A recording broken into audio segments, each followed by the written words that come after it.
Greetings, friend. Lovely weather we're having today, don't you think? Oh, hello. I suppose you're right. The weather today is quite lovely. If only those monsters out there would stop causing trouble. It seems like every character included in the script has a certain amount of useful information to offer. If we keep asking questions, we might be able to get some good leads. Oh, come now, don't be sad. Life is all about optimism. Oh, that reminds me. What did you have for breakfast this morning? Huh? I don't think that's the kind of question we're supposed to ask. Nothing turns a frown upside down like good food. How about some macarons? I could make you some. You didn't even take cooking as one of your skill proficiencies. That's not necessary, miss. Excuse me for saying this, but you don't really look like a chef. Besides, I'm not really a fan of sweets. So you're someone who barely smiles and doesn't like sweets. You're really starting to remind me of this one friend of mine. Hey! Did she just... me? Glorian must have broke character for a second. This isn't getting us anywhere. Traveler, maybe you can think of something.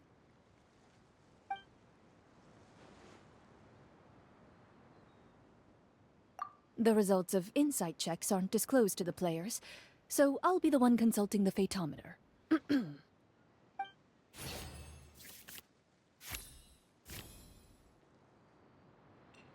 You recall all the lessons you've learned in your time and begin to carefully observe the woman's mannerisms. You notice that when she's quiet, she has an empty look in her eyes, as if her thoughts have drifted to a place far, far away. And when she speaks, she often subconsciously reaches out to touch the ring on her left hand.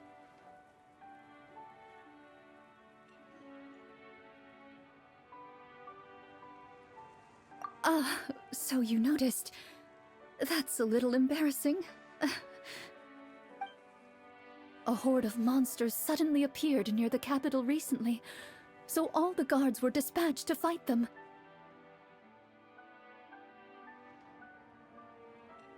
Do you remember when those monsters appeared? I'm not completely sure. All I know is that my husband was dispatched to fight them 3 days ago. Do you know where he was sent? It all happened so fast. When we said our goodbyes, he couldn't even tell me where they were sending him. You have our thanks, friend. We'll find and defeat those monsters as soon as possible. We sincerely hope your husband will be able to return to your side soon. Oh, thank you. Don't worry. We'll find him. Just try to remain optimistic and wait for good news. We don't always get to choose what happens to us. But we do get to choose the little things, like what we eat and how we respond to the things life throws our way. I hope that one day, you too will recognize the power of something as small and inconsequential as a delicious dessert. I'll do my best. You bid farewell to the woman and continue your journey further into the city.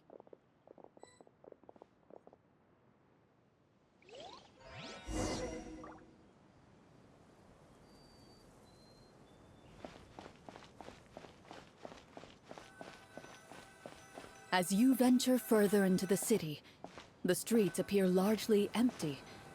An elderly woman walks past. You see her shake her head as she puts away her wrinkled wallet. A nearby merchant folds his arms and gives you a disdainful look. You get the impression that he's someone who has long gotten used to the sight before him.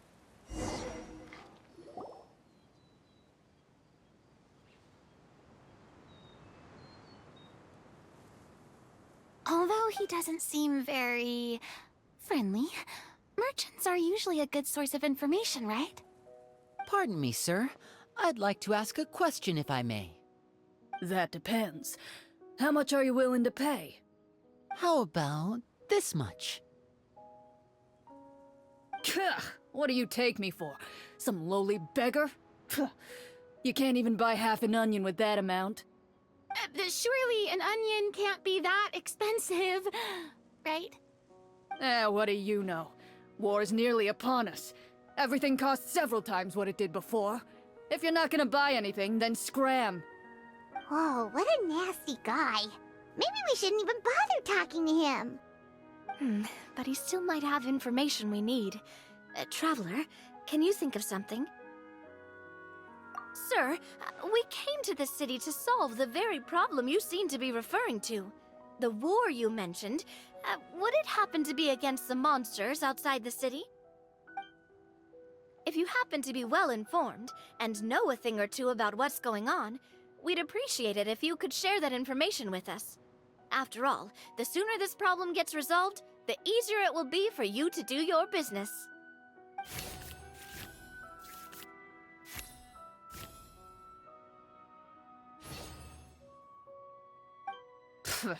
Well, things are basically as you said, young lady. Those monsters are camped outside the city, and they've been destroying all our trade routes. We have limited reserves within the city, so if this continues, we're all gonna be in big trouble. Wait, you're saying no one has put a plan in place to distribute supplies or maintain order? We could all starve and those nobles in the palace wouldn't even break a sweat. Who knows? Maybe they've been in cahoots with the monsters all along. That is concerning. All right. That's all the information you need, right? Off with you now. I've still got business to do. You know, if you smiled a little more, you'd definitely get more business. And I bet that would make your life just a little bit sweeter. I'm not saying it's guaranteed to work. It's just a tip.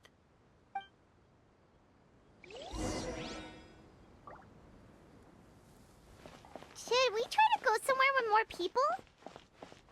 Oh, how about the city square? Follow me. Before you lies the city's central square. You see a man with a slightly anxious look on his face, pacing back and forth, his head hanging low. He doesn't seem to notice your approach. Still immersed in his own thoughts, he shakes his head and lets out a long sigh. This guy seems promising enough. Maybe I can get some information out of him. Hello, sir. Is there anything I can do to help you? Wait, you're... I'm... Oh, dear goodness! You're a Marashose hunter! You recognize us? Ah, are you one of the people who wrote the commission letter? Yes! Oh, I didn't expect you to actually come. Oh, what great news! The city is saved! What happened here? Alas, we once lived comfortable, carefree lives. This city used to be free of monsters. The first Marashose hunter, Casiodor, the Golden Hunter, he was the one who drove them back. However, monsters have once again surrounded the city. Perhaps the seal that kept them at bay has lost its power. Or perhaps an evil sorcerer has been meddling in our affairs. All I know for sure is that their return has stripped this city of any chance at peace. Are there not enough soldiers to drive them out? It's not a question of numbers. The guards simply have no idea how to deal with them. Most people my age have never even seen one of the monsters, much less been trained to fight against them. What's worse, many of us don't even know the history of the Marashose hunters anymore. When I was a child, though, my grandfather would tell me stories about how the Marashose hunters drove back the monsters. So, on the off chance that something might come of it, I decided to reach out to you. To be perfectly honest, I was starting to think all those stories were just tall tales. But now that I've seen you in person, I finally know that it was true. Well, Well, you can rest easy, friend. The righteous and formidable Marechaussee hunters are on the case. The man is touched by your determination and resolve. His eyes begin to well with tears of relief. Still, if we are going to hunt the monsters, we need to know where to find them. Can you give us any leads? All I know is that the area outside the city is dangerous. I'm afraid I can't point you toward a specific location. Oh, although, if you leave the capital through the main gate and follow the road, you should run into a group of guards. They might know more about where to find the monsters. I see. We'll go look for them then. All right, be careful. Oh, and one last thing.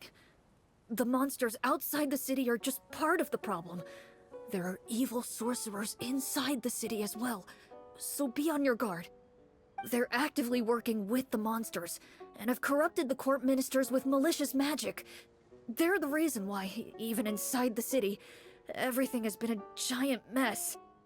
Even one of our kindest ministers has turned into a boorish and unreasonable figure, interested in nothing but enacting laws that exploit the people. Who knows how much longer we'll be able to go on like this. Talk about being stuck between a rock and a hard place. I feel bad for him. Maybe we should try to cheer him up? Hey, not everything can be solved with food. I appreciate your kindness, but for now, it's more important to focus on the crisis at hand. Brave hunters, I leave the future of this kingdom to you.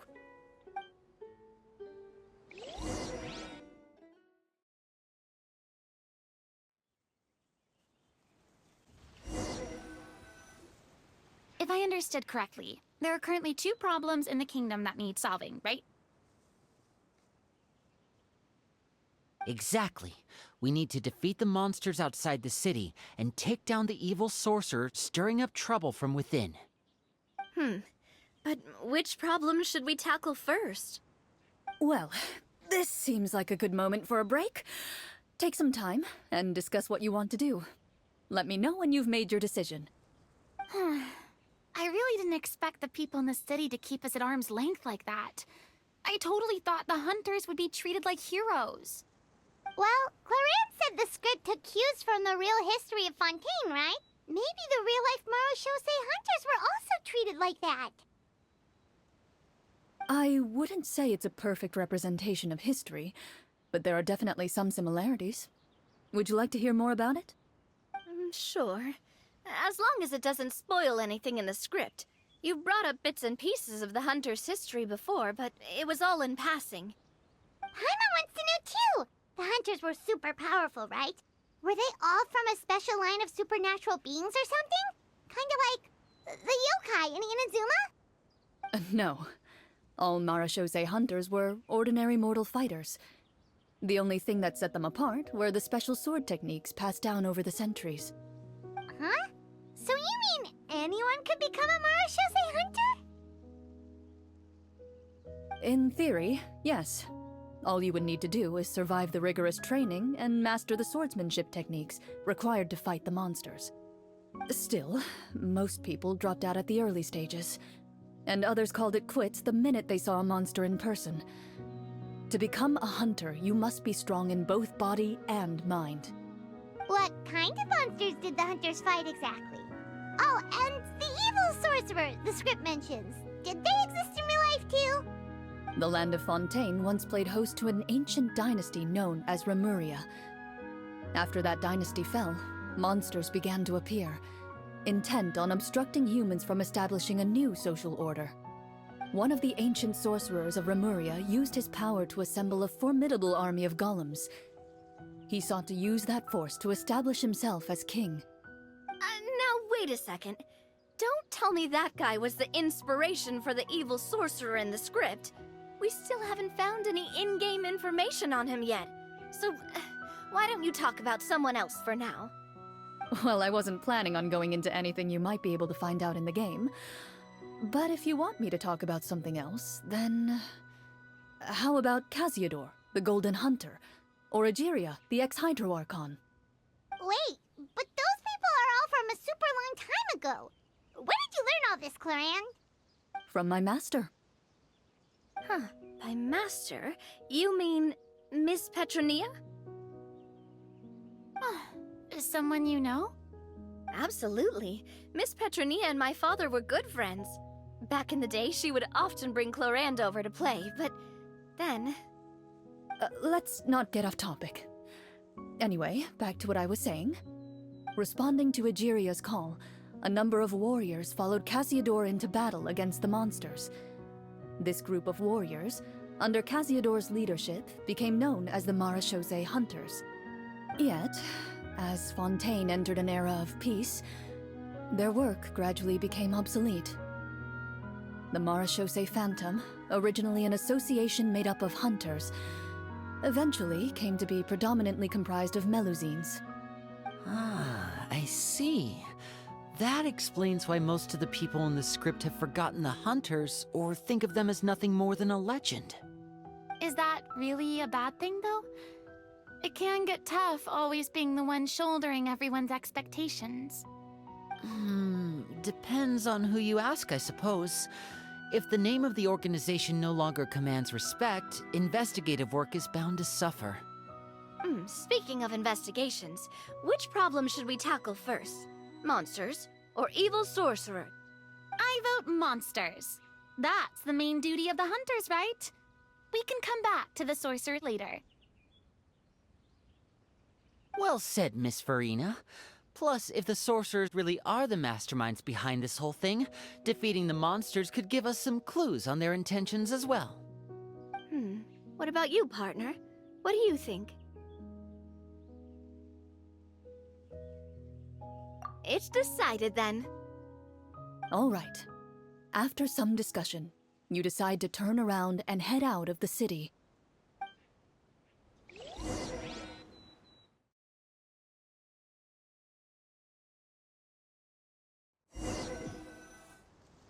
Let's take a look around, like that guy said.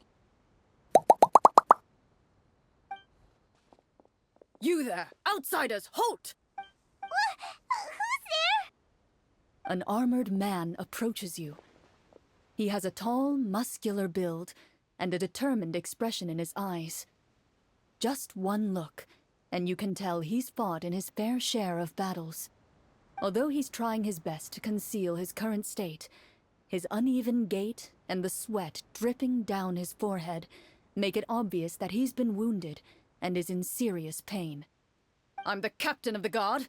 I saw you sneaking around the city earlier, so I'll only ask this once. State your purpose, or it's off to the dungeons for the lot of you. Wow, it's been a while since someone's been this suspicious of us. I said talk, not whisper between yourselves. Have you ever heard of the Marechaussee Hunters? Marechaussee Hunters? Ha! That fairy tale, you mean? What, you expect me to believe you're one of them?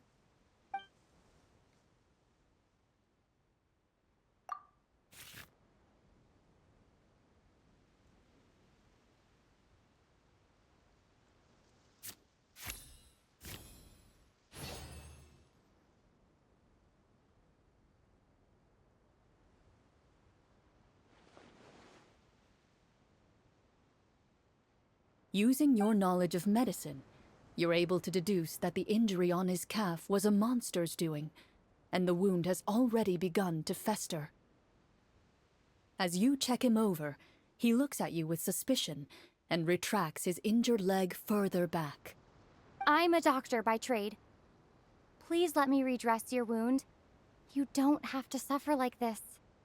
The man appears somewhat disgruntled at having been exposed, but soon relents and raises his leg for you to take a better look. He allows you to apply a poultice of specialized medicine to the wound, and it appears to bring him much relief. The tension in his brow eases. All right.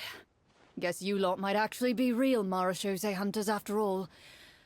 In any case, you've successfully treated my wound. So, what do you want to know? Do you know where we can find the monsters, or the other guards who are fighting them? He informs you of the various locations where monsters have appeared. He looks in that general direction with a pained gaze, as if a thin, invisible thread is pulling on his wound. Some of our new recruits have never even dealt with a petty thief, and now they're out there fighting monsters. If it weren't for this cursed leg. Oh, please, sir. Don't get too worked up. You need to focus on your recovery. Just leave the monsters to us. We're Marechaussee hunters after all. Hearing you say that, a glimmer of hope flashes in his eyes. But it disappears almost as quickly as it came. Those monsters aren't easy to deal with. But if you insist on going, I won't stop you either. I just hope all the guards will be able to come back to their families alive. I wish you the best of luck.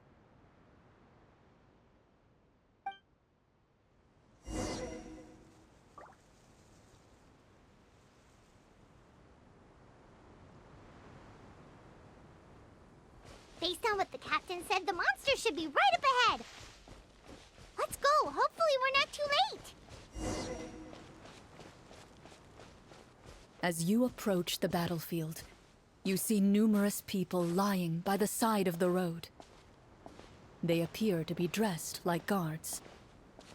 Their faces are filled with desperation and terror.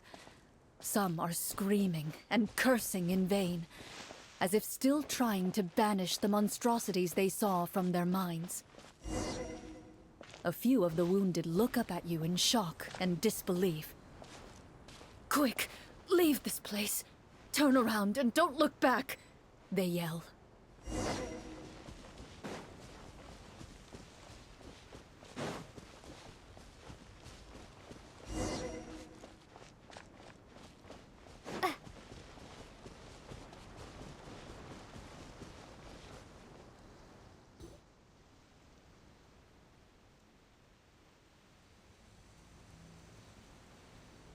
This is the place he mentioned, right?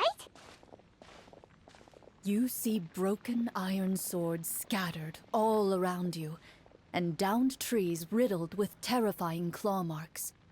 All the signs point to one thing. A truly devastating battle just took place here. Be on your guard, everyone. The monsters might still be around. Before you can finish your sentence, you hear rustling sounds from the surrounding bushes. The monsters have emerged. They close in on you without fear. You get the impression that, in their bloodthirsty eyes, you're just another meal for them to devour. A little help here! This thing wants to eat Paimon! Your battle round begins now.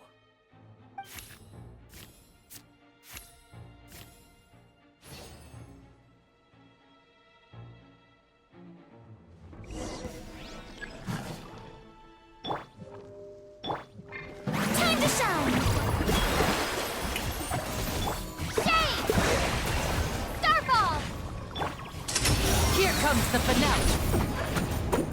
The next battle round begins now. Coming at ya! Hey there!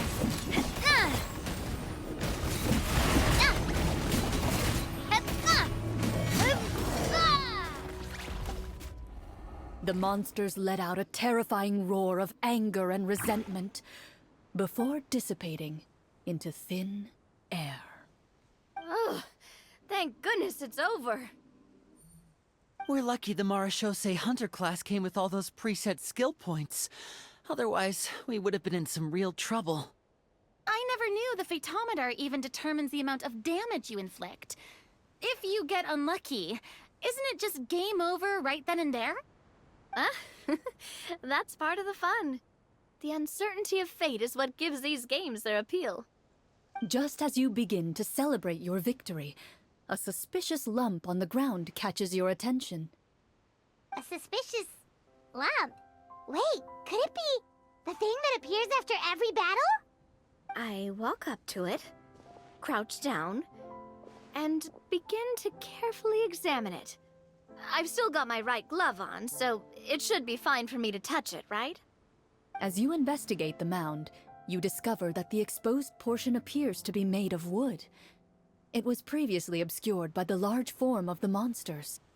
With the monsters gone, the small protrusion now awaits your discovery, poking out of the ground like a shy flower bud. Whoa, it's a treasure chest!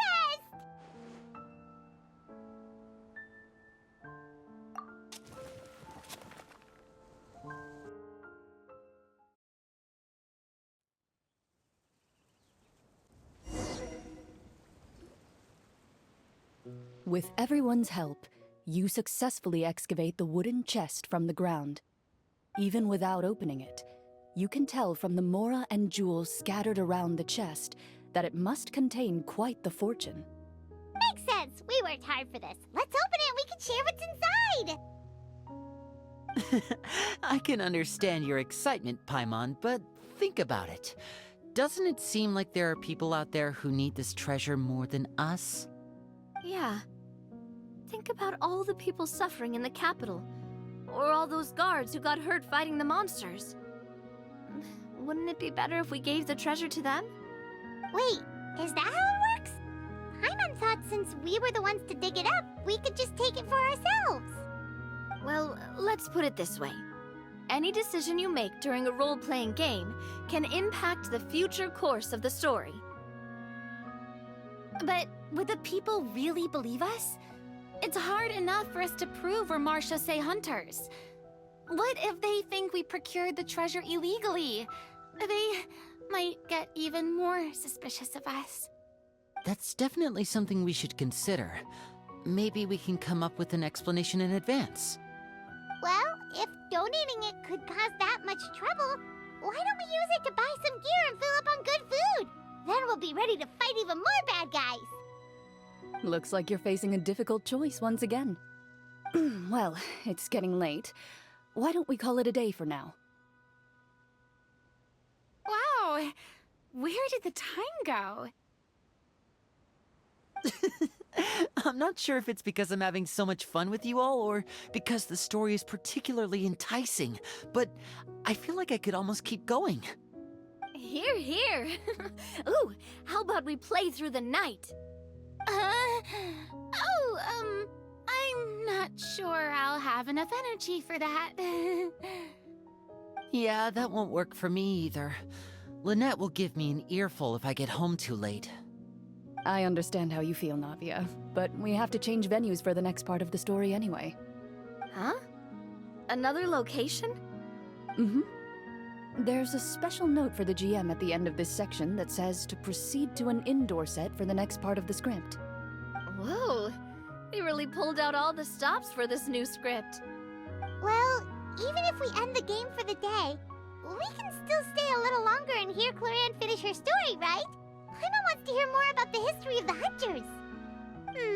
Something tells me you just want to finish the free desserts before we break for the day.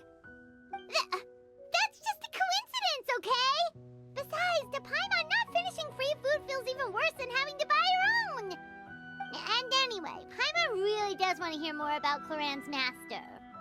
Well...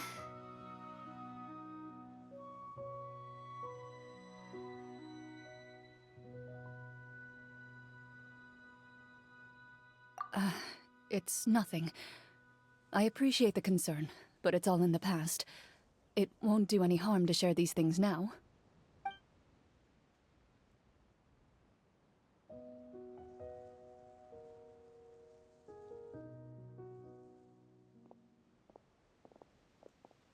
My earliest memories are of living with Master. According to her, she saved me from certain people of ill repute. My birth parents had left me behind some time before that. What a heavy beginning for a life story. Master was a fascinating individual, if inexperienced in the ways of raising children. My first ever toy was a short sword.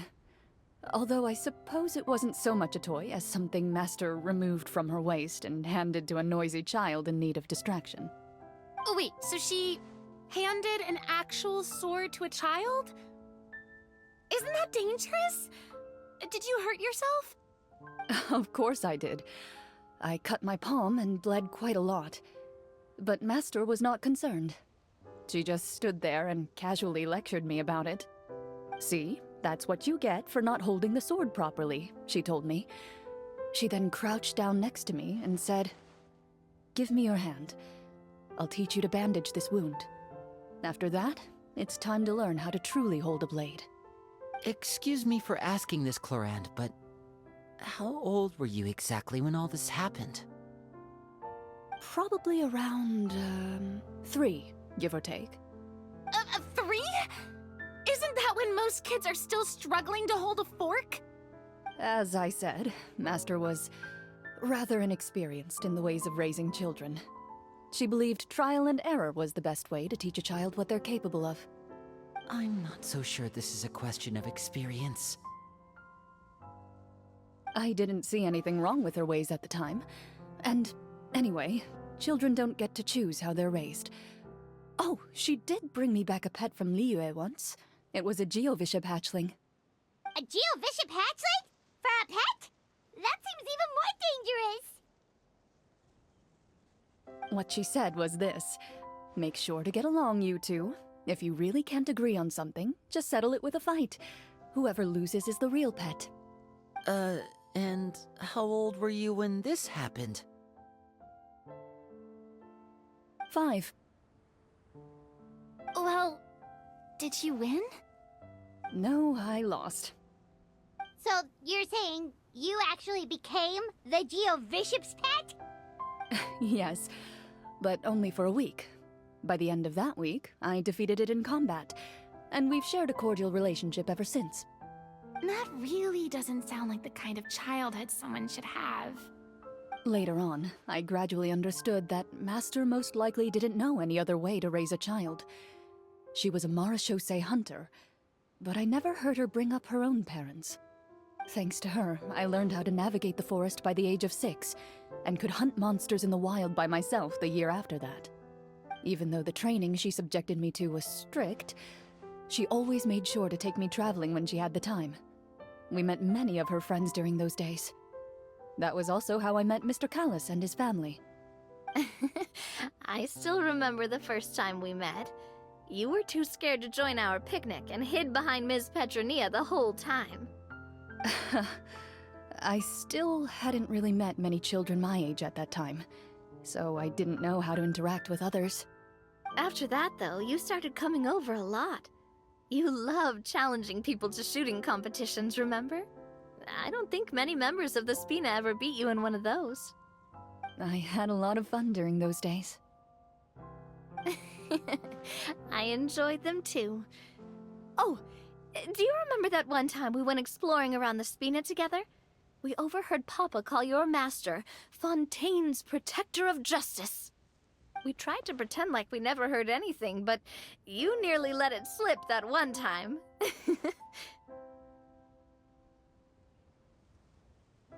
Protector of Justice? Oh, wait, you mean that vigilante hero from 20 years ago? The one who is always active at night? Yep, that would be her. She often would put on a black cloak and go out at night. I never knew where she went or what she was doing. Until, like Navia said, we overheard the truth from Mr. Callis that night. 20 years ago, huh? I still remember the guards leaving all kinds of witness reports about her on Nervalette's desk. My apologies. Oh, there's no need to apologize. You had nothing to do with it. And anyway, everything she did was for a good cause. Although, calling herself the Protector of Order was a bit much, especially when she deliberately operated outside the law.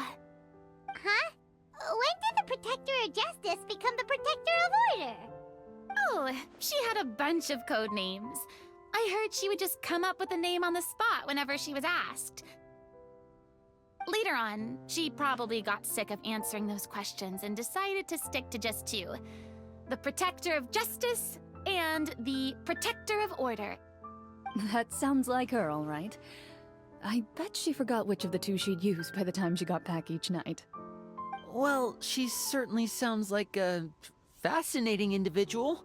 With her strong sense of justice, it's no surprise her student followed in her footsteps. It's true. I always wanted to become like her. Someone powerful, independent, and with a strong sense of conviction. But...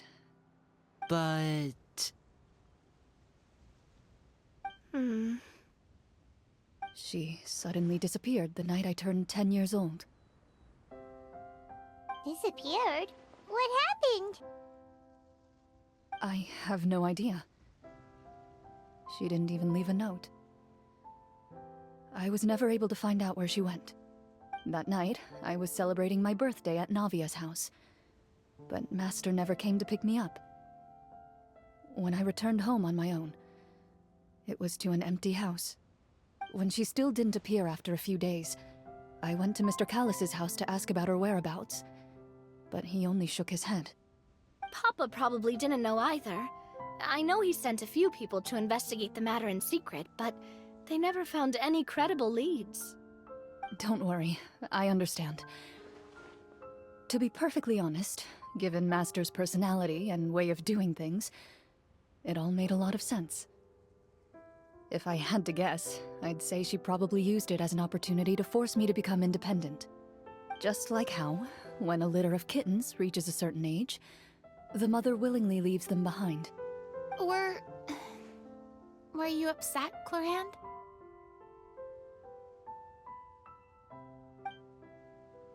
I was at first, but not anymore. I don't believe Master would suddenly disappear for no reason. There must have been something she just had to do. Well, despite everything, you still managed to follow in her footsteps and become the greatest champion duelist in all of Fontaine. You're practically a living symbol of law and justice. I suspect my position would be far too by the books for her. Master always did whatever she pleased. But you're right. I suppose I do take after her in some ways. Who knew Clorand had such an interesting past? I never had the chance to ask her about it before. I wonder... if Clorand's master were the champion duelist back then, would that duel against Mr. Callis have gone differently? Oh no. Judging by the atmosphere, Clorand and Navia are probably thinking something similar. The mood just got super awkward all of a sudden. Well, anyway... would you look at the time? It's getting dark, so we should probably call it a day for real this time. If we keep talking like this, we really will be here all night. I had a great time today, Miss Clorand. Thank you for being our GM. Anytime. The script was good, but I've got to say, your childhood stories were even better. Hey, you should tell us more about that fight against the Geo-Bishop sometime. Maybe your master was onto something. You could be right.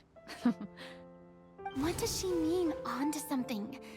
I certainly don't know any 5-year-olds who want to fight a bishop in their spare time. Guess I'll head back as well. I need to save my energy if I want to continue enjoying the story tomorrow. You're that excited to hear about my fight with the bishop? I was talking about the script.